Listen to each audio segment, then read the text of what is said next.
Junaid, welcome to the show, man. Justin, so excited to be here. As you can see, I'm sporting the growth shirt, and it's funny because I'm growing every day.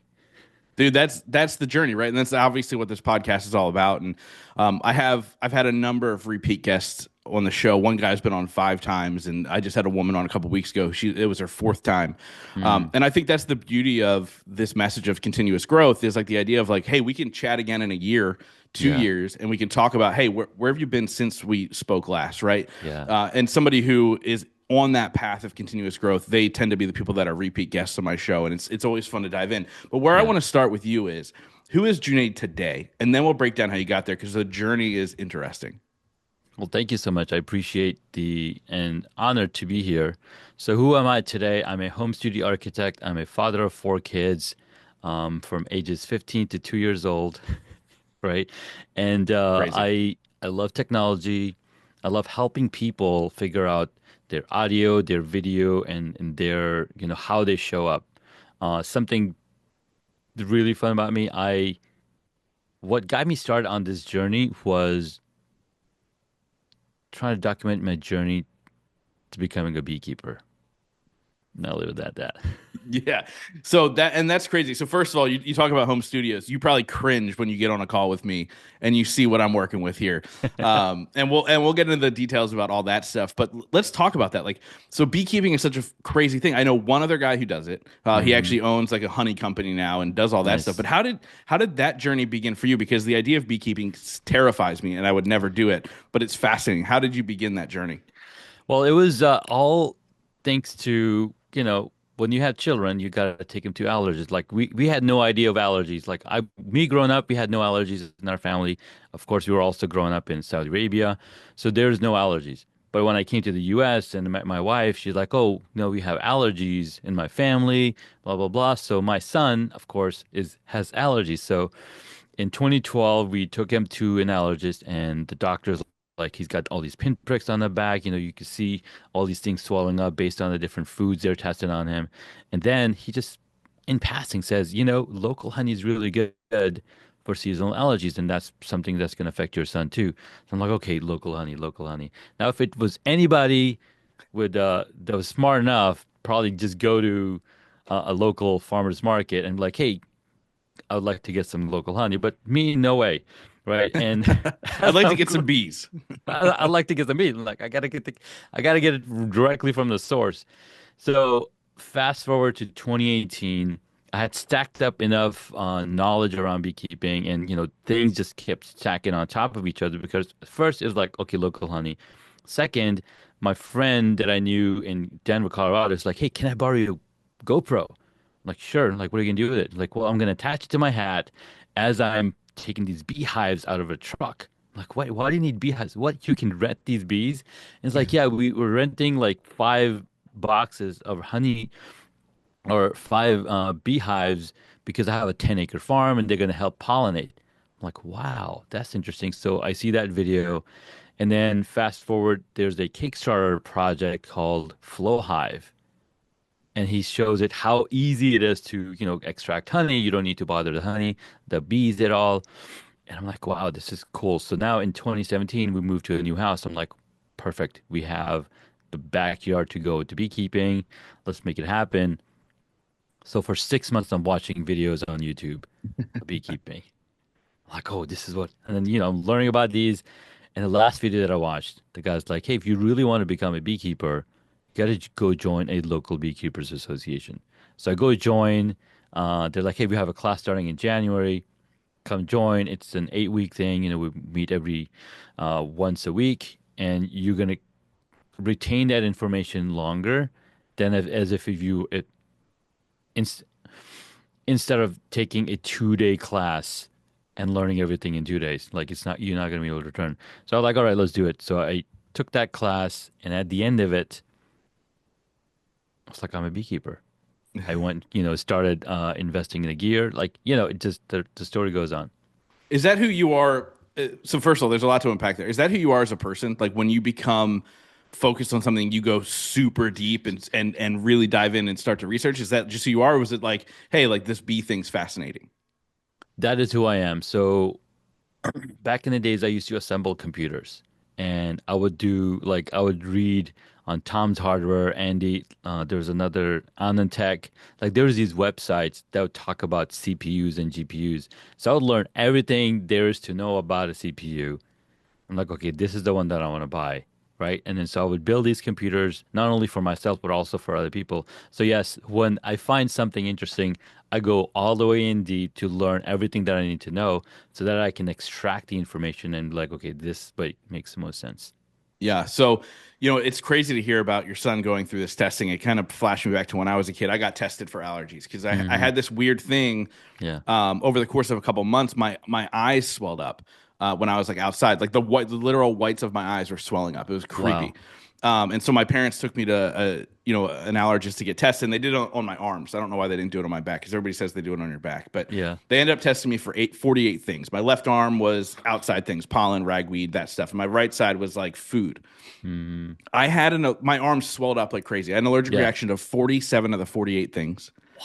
And the one thing I was not allergic to was Kentucky bluegrass. And so my dad, we ended up moving after this test because we Okay. had a house built.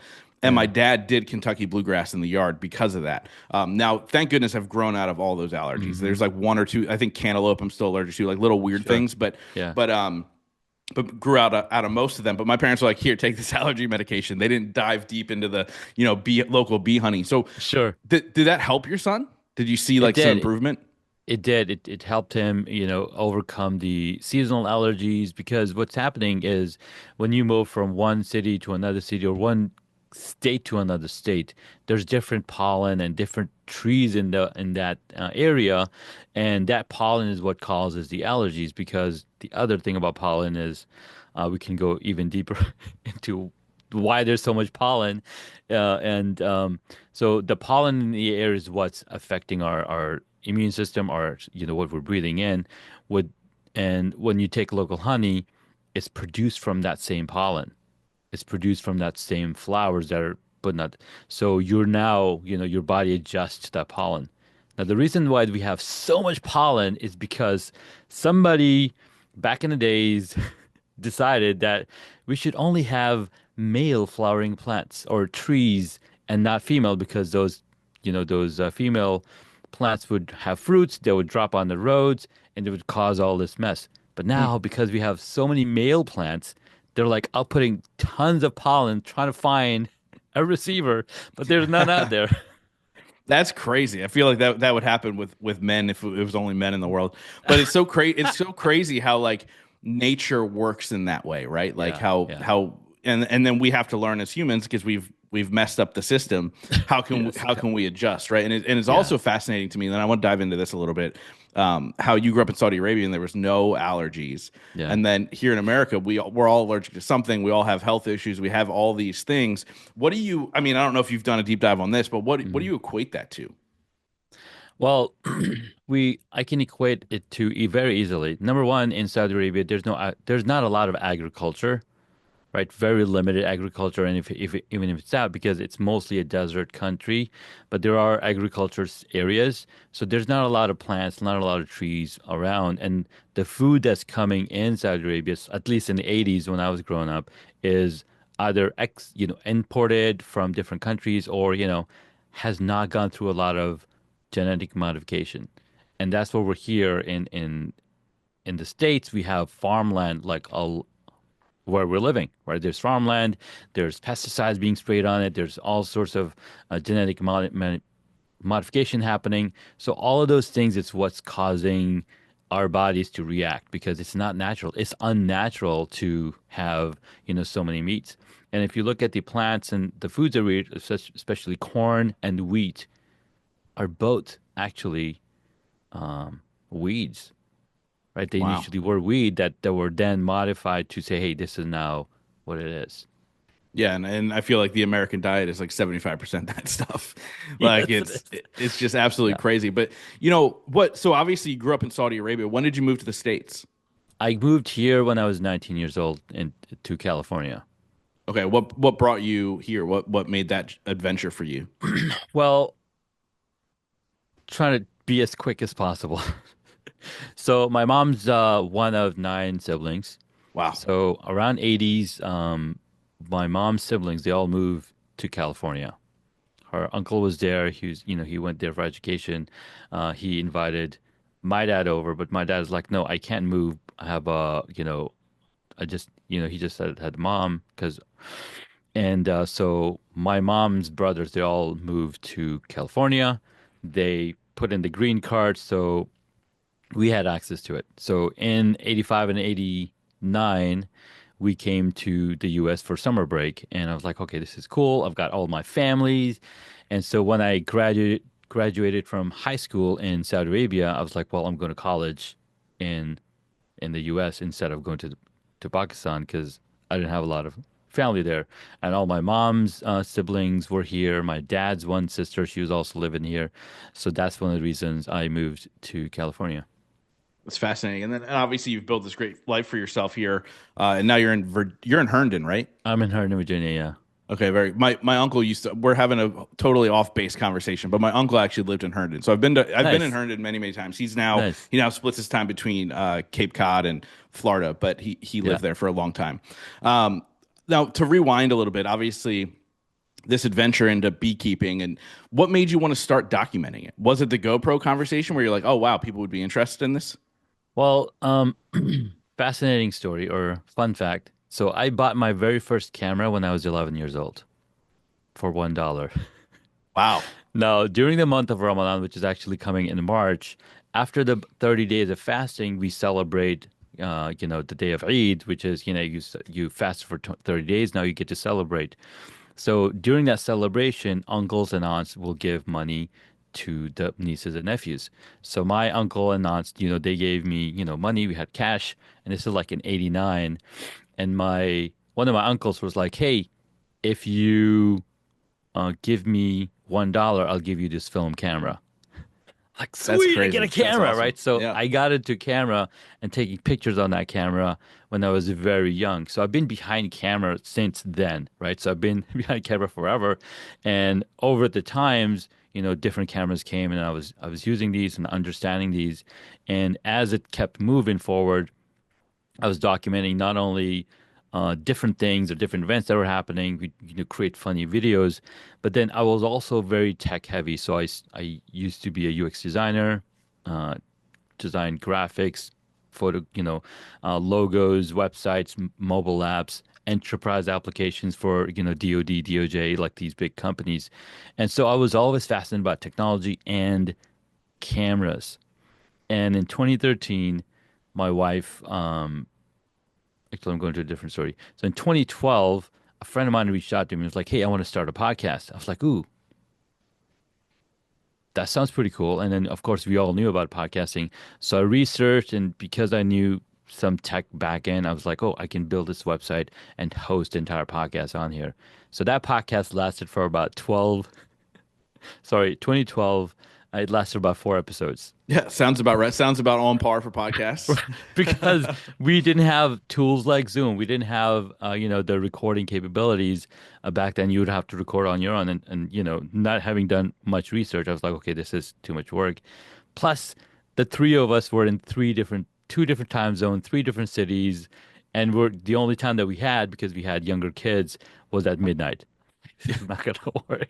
Yeah, especially with young kids. Like Right. you're burning the candle on both ends at that point. Exactly. So in 2018, I had finished reading the book by Gary Vaynerchuk, Crushing It. And at the end of the book, he's like, just document your journey. You don't need to worry about anything else. Because I was like, I don't know how to tell a story. And I've been asking my two previous co-hosts, like, hey, let's start a podcast again. Let's start a podcast again. But they were not into it. I'm like, you know what? That's fine. I'll have to do it on my own. So that's what I got into podcasting in 2018. Yeah, so it's funny because 2012 is like I want to put this into context for people listening, and I say it often about my show because I'm about to hit 9 years, so Nice. next year will be 10. So you figure I started in 2016 the Yeah. podcast, and even back then I would tell people I had a podcast, and they would go, "What's a podcast?" Right, and Exactly. that was really kind of I'd say I was 2 years before the boom of podcasting, and Hmm. then you got to figure COVID took it to a whole new level, It right? did, yeah. That's when celebrities started to come into play and all that Yep. stuff. So talk a little bit about that, the advancements, right? You're a tech guy. You're opposite of me. I am like, I literally like bare bones started everything. I used to tell people Hmm. all the time, it doesn't matter your microphone. Stop it. Just start, right? Just start the Yeah, podcast. So how deep did you go down this rabbit hole in 2018? You said 2018 you started? yeah, yep. So like, what was your setup day one? Like, were you already tech set up, ready to go? So I had the Blue Yeti microphone. I bought it. I was like, I'm gonna do a podcast. I need to have a microphone, but I was still struggling to get it started. Like, how am I going to start this podcast? And at that time, I was working at a company, and one of my colleagues was like, "Hey, why don't you talk about Queen Bee?" I'm like, "Of course, you can't have a beehive without Queen Bee." And it's like, "No, no, no, Beyonce." I'm like, "What?" Like, what? Beyonce is Queen Bee? He's like, yeah, Beyonce is Queen Bee. So I was like, holy smokes. So that was the trifecta of the things that need to, match up before you actually like stack before you actually make it happen. So that was it. I was like, perfect. I got Gary Vee telling me, document your journey. I just finished my beekeeping course, and this guy's telling me, talk about Queen Bee. Boom. I sit in my car. I get on the phone and I record the podcast in my car on the phone. I had no idea what this thing was going to be called, and I knew we had the I had discovered the Anchor app at the time when it Oh could yeah, I record remember. episode on there. So I was like in the car recording. I'm like, hey guys, I want to go out and say I'm so sorry that I did not know Beyonce was Queen Bee. But we're gonna continue to talk about this podcast. I have no idea what this podcast is gonna be called. Maybe like Talks to Super Junaid or like stuff like that. But then I just recorded that first episode. So my first season was all recorded in my car during my commutes. That's amazing. That's amazing. And I think that's a testament and something I always talk about with entrepreneurs. I'm like, look, you Yeah, just have to start, right? And it goes back to the Gary Vee thing of like yeah. just document what you're doing. And you're the perfect example. And now you've created this flourishing business on the back end just by hitting record back then Hmm. and just getting started. And obviously recording in your commute, it wasn't pretty, Yeah, but you got it done and you put the content out. yeah. And now here you are. You're like the studio setup guy that everybody goes to have everything done right. I want to talk a little bit about that journey and then how you got into entrepreneurship. I'm guessing during your commute, that means you still had a day job. I still had a day job while I was commuting. Now, I come from a long line of entrepreneurs, and I did not know this or pay attention to this till later in life. You get smarter as you grow older. And I realized that my mom's dad used to run a store in back in Pakistan. Like he had a literal store where people would come buy goods and whatnot. And I even heard stories where my dad used to work at the store. Hmm. I'm like, wow. So my uncle or my grandfather was an entrepreneur. Now, my grandfather from my dad's side, I have no idea what he did because he passed away a lot when my dad was 7 years old. So I have no idea what he used to do. But as I'm listening and I'm remembering all of this, and then when I came to the U.S., one of my uncles, he's importing and exporting goods from Pakistan, furniture, like all sorts of things. Another one of my uncles, he's buying and selling cars, even though he has a Hmm. full-time job. Another uncle of mine, he is setting up tents for parties and whatnot. And I helped every single one of those uncles in doing these things. We would set up these booths at mosques, selling books, Islamic books, Islamic videotapes and whatnot. And I'm looking at all these entrepreneurs like like we don't even have a word for it, right? I'm like, oh, this is what he's doing, and it kind of awakened this thing inside of me. I'm like, oh my God, I can help people. And when I was some of my early jobs, I was working at a computer store building computers. I was working with this small pot website hosting company where he's an entrepreneur. He's got a little hot web hosting shop, right? So I'm close to these entrepreneurs and I'm not even realizing what I'm learning, right? I Yeah. didn't have a word for it. But as I'm moving and growing, I formed my company, Humble Zone, because I was really inspired by Jeet Kune Do of Bruce Lee. There was a maxim that had something to do with humble.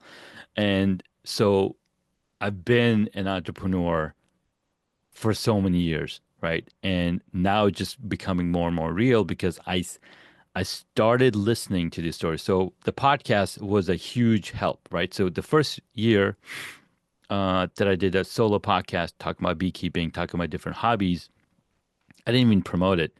I was like, I'm just doing this to get the reps in. And then I was like, wow, it'd be really interesting if I invited other people to come talk to me and tell me their stories. And that's what changed the whole situation because now I'm listening to stories on how they took their passion to profit, how they made it happen. And when you see the how hundreds of times, it starts to click. It starts to make sense.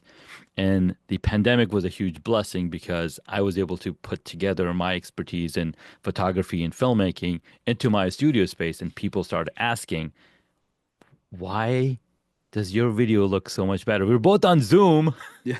for heaven's sakes. What's going on? So I started telling people, and they're like, "Oh my God, do you mind doing consult?" And then so that's what launched the whole thing. I love it. And I love how you talked about I was just getting the reps in, right? They have that whole thing of like 10,000 hours. Finally, you're the Yeah. expert.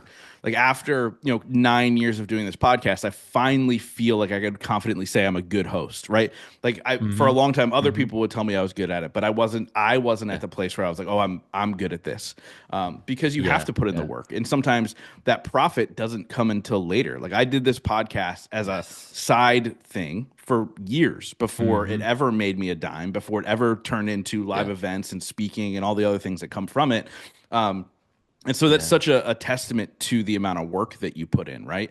Now, obviously, as people watch this, on whether it be on YouTube or they see the clips that I put out, they'll see your video quality versus mine. Yes, I just record on Zoom because it's the easiest, least friction to get somebody on the show, right? Like, I don't want to go Yes. set. And there's some great tools out there, right? Like, Mm-hmm. what's the F.FM one that people record on? I can't think of the Riverside name. FM, Yeah, which is great Riverside, video quality. Like it, Riverside, Zencaster, Squadcast.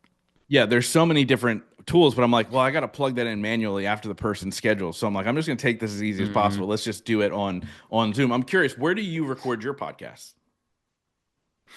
So I love the simplicity of Zoom, and people have been trained for the past 5 years how to use Zoom now, right? There was a report out that said 75% of podcasts recorded are on Zoom.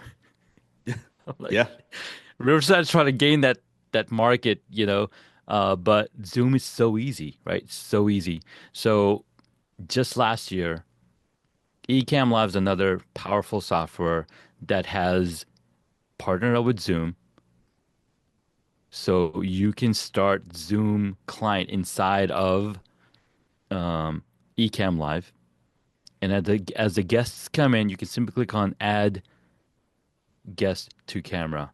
And then you can have your own layout and then you can bring in as many guests as you want. I think there's a limit to about 7 guests and then yourself. So you have a total of 8 people. But then you can switch out guests or people on screen from the Zoom room.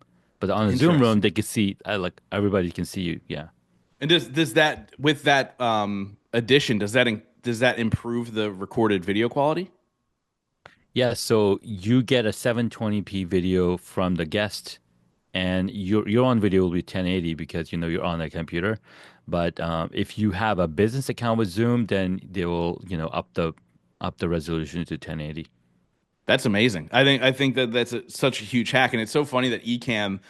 I feel like they faded into the background, and now they're really coming back, right? Like I have a friend; she's Oh actually one of the yeah. keynotes at my event in April. Liz Wilcox. She just won an award with them, and they set up they Hmm. did a rebrand of her podcast and all this stuff. And I was like, whoa, Yeah. wait, Yeah. Ecamm's still a thing? When I started my podcast, I don't think Zoom existed, and if it Yeah. did, They're nobody was around. using it. But I used Skype with an Ecamm recorder on the back end, and like it was all Yeah. hacked up and attached all that stuff. And obviously the quality wasn't what it is now. Like you were piecing Hmm. things together wherever you could. And I mean, going back to when I started my show, I upload everything to SoundCloud, which is like the worst place to upload your podcast because you can't. I mean, it might be better now, but back then you couldn't There's schedule no them. Like RSS feed. yeah, They still haven't changed anything. yeah, it's absolutely crazy, and so I'm a Spotify guy now, but like it is, um, and I'm sorry, not Spotify. I'm a lip sync guy now, but like there's Hmm. so many different things that people can do to just get started, and I think the Yeah. the beauty of what you've built and we'll get into your business and what you do for people. But the beauty of what you build, it started with curiosity. And I'm a Yeah. big believer that curiosity is a superpower, not only from the standpoint of like, okay, if you get curious enough about something, you can become the best Hmm. at it. But also curiosity from the Yeah. standpoint of human interaction, like being curious about your background and being curious about why you think the way that you do, right? Curiosity without Yeah. judgment is absolutely something that could change the world. But with what you're doing, like, you really went down the rabbit hole of like, what's the best setup? How do I do this the right way? Like, I'm sure you did all the research and all the things. What do you think the most important piece is? People are going to think it's the camera. It might not be the camera. What's the most important piece to get a great video quality? So the number one thing that you can do is, so we're all podcasters. We all have really good microphones because people want to be able to hear you, what you're saying, right? But what's important is the lighting in your setup, right? Lighting in the right spots is what makes sense. So when I started, my entire setup was turned around. Back there is a little nice little nook. So I had the desk in there and I had this shelf on the top. I'm like, oh, this is perfect. It looks really good. As soon as you turn the camera on, there's two blaring windows looking at it. Right? It was ugly. It was very dull. It was very ludicrous. And I'd put these brown curtains on top of them, and it looked even worse because I didn't have any lighting in front of me, right? So I'm like, okay, I Yeah. need to turn this around. And of course, what inspired me was not only were we redoing our home with the insulation and everything, we redid the windows. I'm like, oh, these windows look so much pretty. They're not green anymore. So I turned it around. The other inspiration was Pat Flynn doing the live streams on YouTube for a whole year. Mm. And after about a week or two, he posted a blog post that said, hey, I'm using all of this gear in my studio space. I'm like, wait, I have all of this gear sitting in the closet doing nothing.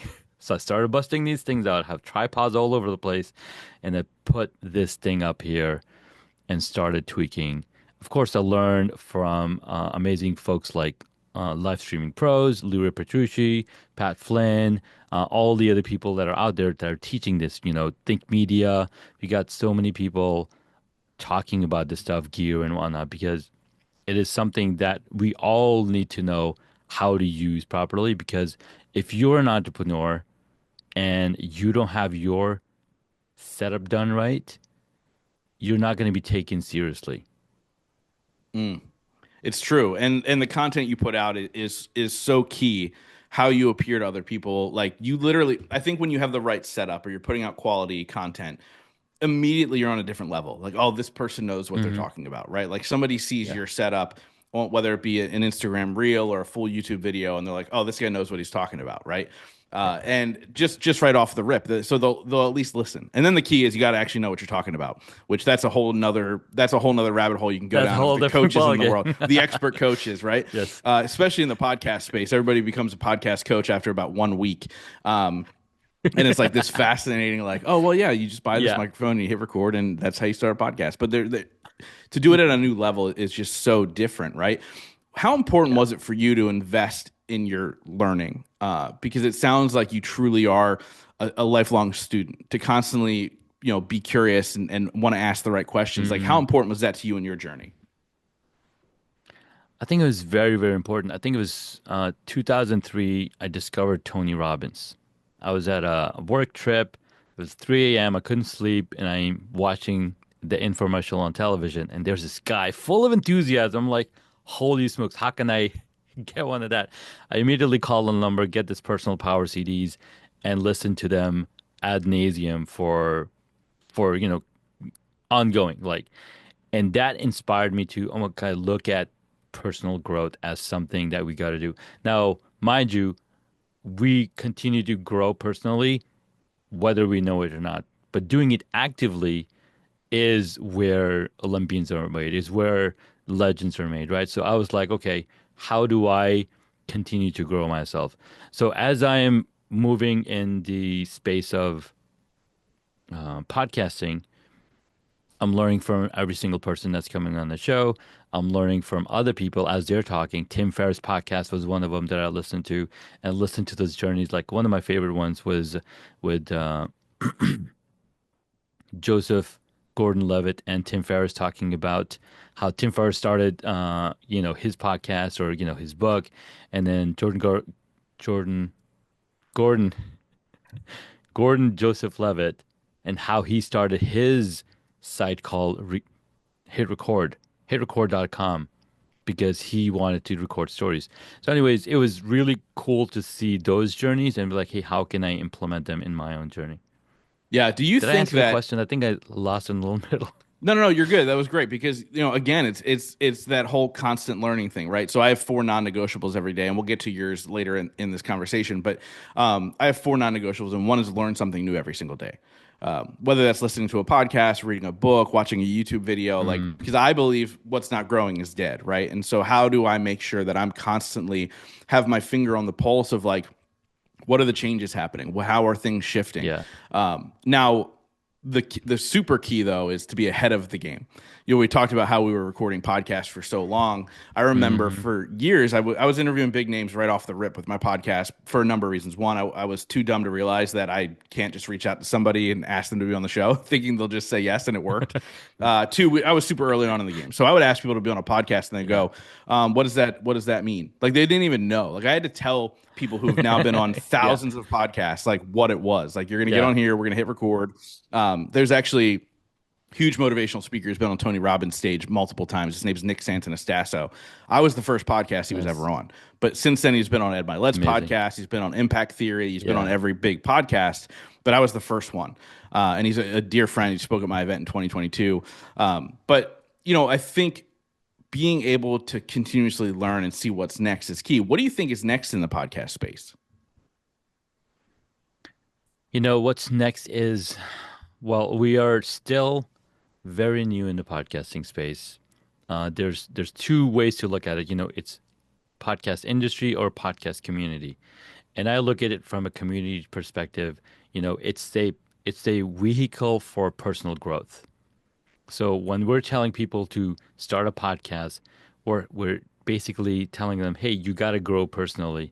And the only way you do it is by practicing it, by putting the words out of your mouth instead of just, you know, letting them hang around in your head, right? It's important to put the word out because when you empty your mind, either by speaking or either by writing down, you are creating more space for creativity in your mind. Mm, So I think that's really important of uh, the podcasting, what podcasting does for you. The next level of podcasting, I think it's going to be more and more video podcasting coming to the forefront because believe it or not, today is February 15th, 14th, right? Valentine's Day. Oh, happy And Valentine's it's Day, also man. the, I just, just I it know, just hit me. but it is also the 20-year anniversary of YouTube. So Wow. YouTube started out as a dating site in Really? 2005. Yes. I had no idea. That's Because crazy. people can just record about themselves, like, hey, I'm this guy and I love doing this, blah, blah, blah. And, you post a video. And now other people look like, oh, okay, I like this guy. Yeah. And, it took a whole different world around what YouTube is now. So because YouTube is, so not only is it 20 years old, they just announced the other day that they are now a TV first platform. So what does that Mm, mean? YouTube app is available on every single TV that you buy right now. When my kids go to a hotel, whenever we're traveling, they're like, "Hey, YouTube app, Pink Panther, Mr. Bean." They're watching all these fun shows, and then YouTube realized that because the entire football game, Super Bowl was televised on it on YouTube and other yeah. platforms. TV is becoming massive, and they also announced that a billion hours of television is watched, or of a billion hours of content is consumed on YouTube TV platform, which is 50% more than on the phone devices. Yeah, which by the way, right? that's the opposite of what Gary Vee said was going to happen. I'm just saying he said the phone is going to kill television. But the reality is it just evolved television Yeah, and how we they're both. consume Yeah, it content. helped evolve television exactly. Yeah, and I think that's so crazy. So here's my hot take on the future of podcasting. You talk about podcast community, and that's what it is for me too. It's about building a community. That's why I started the Yeah. show. That's part of the reason I started the show. But my wild guess in the future of podcasting is the Oculus or whatever they're calling it now, right? The whole VR thing. Now we're going to be The able to do VR things, podcasts uh-huh. that way, and your audience can sit in live in your conversations, and it's literally like we're all sitting in a room together. I think that's the future of Hmm. podcasting, or at least one of the ways that they can do it. So Zuckerberg, if you're listening, Yeah. create something in that Oculus where us as podcasters can have these conversations and release to our community. Yeah. Hey, I'm sitting down with Junaid today. Do you guys want to be live in the conversation? We'll open it up to questions at the end. And boom. Like, I think that would Mm. change the game, right? As far as human connection, because a lot of people talk It about would. AI now and how we're using it and how I think the counterbalance to that is how can we become more human, even while using this technology and using AI and using these things, Yeah. right? That's why I love doing my live events Yeah. because that's the catalyst Hmm. to continued human connection when we're getting further and further apart. Are you using AI 100%. in your podcast world? Absolutely. Absolutely. From show notes to creating articles to creating blog posts to even taking the transcription, summarizing it, creating an intro, and then using that intro text to speech using my cloned voice That's for genius. the intro because I was like, I don't have the enough time to record every single intro to the things. So I had my producer handle that task because she's like, "Hey, Junaid, I need you to finish these episode recordings so that I can start editing." I'm like, you know what? I'm gonna find a solution. And here comes 11 Labs, with their cloned voice, and they've gotten so much better over the last year and a half. So yes, we are using AI in our podcasting, but in a humane way, in a way to highlight the amazing thing that we're discovering in these conversations. Yeah, I use AI, on a entry level basis, ChatGPT, Descript, things like that, right? So using Descript to Yeah, formulate show notes, and then it gets passed into the ChatGPT, and make this more SEO right. friendly in the voice of Justin Shank, because you and I have so much content out in the world that they can Hmm. literally repeat kind of and make it sound like it's you doing it. And there's very few edits that we have Yes, to do once we do all that stuff. I think it's fascinating, and I'm also going to look at. You said 11 Labs. 11 Labs. Yes. I'm going to look into that because I stopped recording the intro. I would always post record the intro for years. And I was like, it's Yeah, such a yeah, pain. Like to go back and have to record this intro. And sometimes I do it so late, kind of forgot what we talked about. Like yeah, it's one of yeah. those things where like if I'm able to do that, that's absolutely genius. So I'm looking into that. And maybe, hey, audience, if you liked the intro, maybe it's coming back. I don't know. It hasn't affected my numbers in any way. And it's Yeah, so funny because so many people have different views of the best way to do it or the right way to do it. You talked about video right. podcasting being the future, and I agree with you 100%. There's still the OGs that say, well, video is not a podcast. What do you say to those people in those conversations, you being the video guy? Well, podcasting came out because Apple wanted to push their iPods, Yeah. right? That was the initial reason why they created podcasting as a platform. They're like, hey, how can we sell more podcasts or more iPods without having to sell them music? Oh, we'll create a free show they can download on their iPods and listen. So that was the initial, right, idea behind podcasting. They're like, oh, broadcast, podcast, boom. So essentially now we're casting our videos or audios on multiple different platforms. And the reason why video is going to overtake radio or overtake the audio version of it is because, and it comes down to different audience types as well. The new Gen X, the new generation, they're consuming a lot more content on video format. It also creates a connection. I mean, we've been watching television for over 105 years. I think the television industry is about, it started in 1920 and probably even earlier than that. So television's been around for that many years, and we are very happily watching. I mean, how many people watch the Super Bowl this So time I around? don't know the Like, number, but I did see that it was the most watched Super Bowl of all time. yeah. So think about that. If people are watching entertainment, what's keeping you back from creating your podcast as a video format? Because you're only getting in front of more and more people. Even if you're just using for the shorts, for the promos, you're just getting in front of more and more people. Yeah, and you know what's funny about me podcasting for 9 years? I don't really listen to podcasts. People are always like, "What podcast are you listening to?" Yeah, Once me. if I have a long car ride, I'll put on an interesting Rogan Yeah, episode to listen to because it makes the yeah, ride seem shorter, more than music does. Even though I love music, but yeah, I watch Rogan, I watch Theo Vaughn. Like I'll consume comedians' podcasts because I like their format, I like yeah, the way they go about it.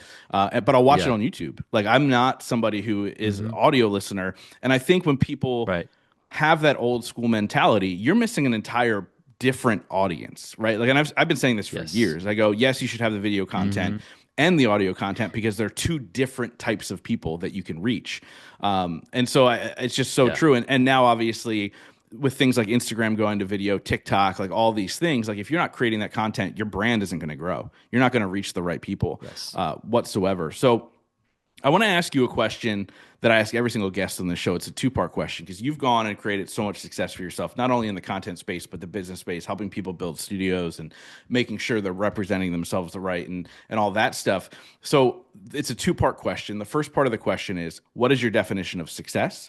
And the second part is, Mm. what are three things you do every single day to ensure that success for yourself? Powerful, powerful questions. And I want to touch back on the video part that you mentioned, how it's getting you more audience. And it's the example of Best Buy versus Netflix. Yeah, That's it's a it. great Right. example. I don't need to explain it because saw exactly what happened. IBM versus PC, right? We don't need to explain what happened and where those companies ended up being. All right. So the question was, what is my definition of success? Yeah. Being a father of four kids, my definition of success to be able to spend time with them and show them what's possible in the world that we're living in. Mm. Right? So introducing them with technology, I'm telling my son, hey, learn about LLMs, learn about what this can do. I mean, he's already using some form of that for his schoolwork, and clarifying and doing the research and whatnot. But I'm showing them like, hey, what is possible? What can you do? Here's these stories of these 7, 10 years old that launched their YouTube channel, where they're at now. What can you do? Right. So I'm teaching that. So that, in my opinion, is the definition of success, to be able to spend time with the ones that are around you. Because Mm. guess what? Within the next 2, 3 years, they're in a totally different level. They don't need you as much as they need Yeah. you now. So I wanna highlight that. That's my definition of success, is to be able to spend more time with them and do it without having stress over my head that, oh my God, we got to do this, we got to do this, we got to pay for this, we got to pay for this. And when you showcase that level of authenticity, that level of care for the people around you, people see that and look, okay, this guy is a real deal. Yeah. I love that, man. And And what are what three are the things you three do every things day? that I do? The three things I do every day is I get up super early in the morning to pray and meditate so that I am asking the one, the one and only that can totally pave the way for our success is God, right? Without God, we would not be here. Like Gary Vee said, there's 4 trillion different reasons why we're here, right? Why we are on this planet, right? So I pray to God every single morning. Even if I miss it, I'm like, catch up, because the entire reason we are on this earth is to help others and pray to Him. That's it. So that's the number one thing. Number two, I try to get in a little bit of learning in. So I've been on Duolingo. I started Oh, on the dude, I 1st of just started. January. I hit 14 days today. I just hit 46 days continuous streak on it. So I've been doing that every single day so I can, relearn the language of the Quran, the Arabic, and I'll learn some other things as well. So that's number two. And number three, I show gratitude to my loved ones, to my family every single day because without gratitude, we are nothing. I love it, man. I love those answers so much. Now, I want to ask this to you, and I love asking this question to some people because we're content creators, right? I'm creating this content. Part of my will is going to be keep the $5 payment in a Libsyn. We're not going to upload new stuff, but I want this podcast to live on forever, right? So Yeah. hopefully, 100 years from now, somebody will randomly be like, "Who's this guy?" Yeah. Right? I think that would be fascinating to think about. But I want you to imagine you're at the end of your life, Mm, and you've obviously built a great life, and your loved ones are around you and all the content you've created has been wiped off the face of the planet and you can only be remembered for one sentence, what would you hmm want that sentence to be? Man,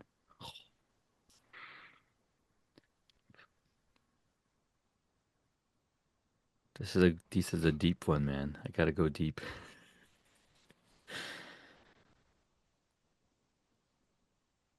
Junaid, he was curious. I love it. I love it. Yeah, I think that's pretty. I think it's funny, not funny, but what's interesting about that thought process is like we started this conversation talking about curiosity. Hmm. We're coming to the end of this conversation, and it lands back on curiosity because at the end of the day, if you're not curious about new things and you're not curious about people, Yeah, what's the point, right? Like, what's the point of being here if yeah. you're just living in your own little bubble? And there are so many people in this world that do that. They're not necessarily listening to this podcast because they're listening Hmm. to this podcast, so therefore they are curious.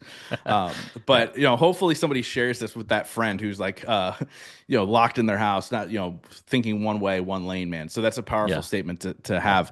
So I wrap up every single interview with the same question. But before we get there, what's all the good stuff, man? How can people look as good as you, present as good as you, work with you to set up the right tools? Because I know our mutual friend Justin Cavanaugh is working with you, so shout out Cav.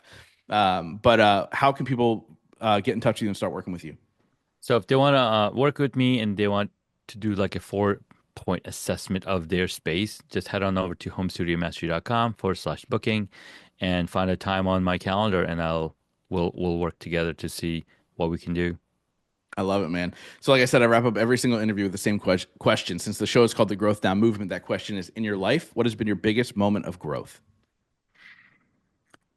To realize that I don't know everything and to learn things, you got to find people who have the knowledge and then ask them the right questions so that you can be better uh, educated.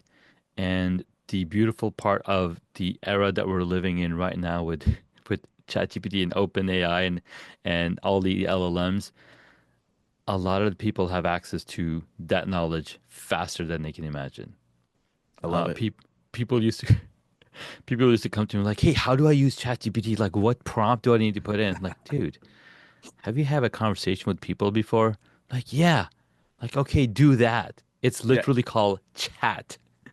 yeah. It's not Google, right? And I No. think people take that approach with it. Like, there are. What's so funny about ChatGPT? Sometimes when I tell it to like update something, I feel rude.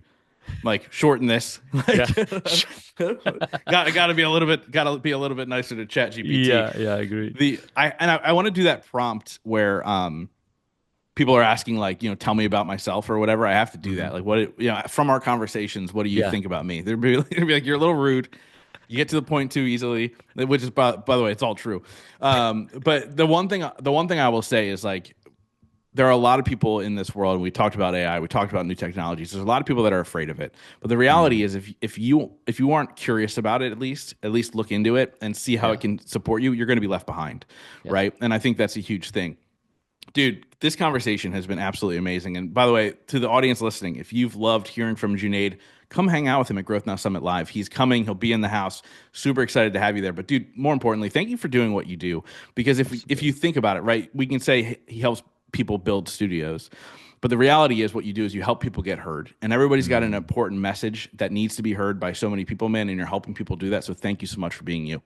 Thanks so much, Justin. This was an honor being here. The questions were mind blowing. I love getting into details, into things that I haven't gone into detail before. So thank you so much. I love it, dude. Thank you for buying the bees because that's why we're here, right? Like, shout out to the bees, man. Thank you. Shout out to the bees. Yep.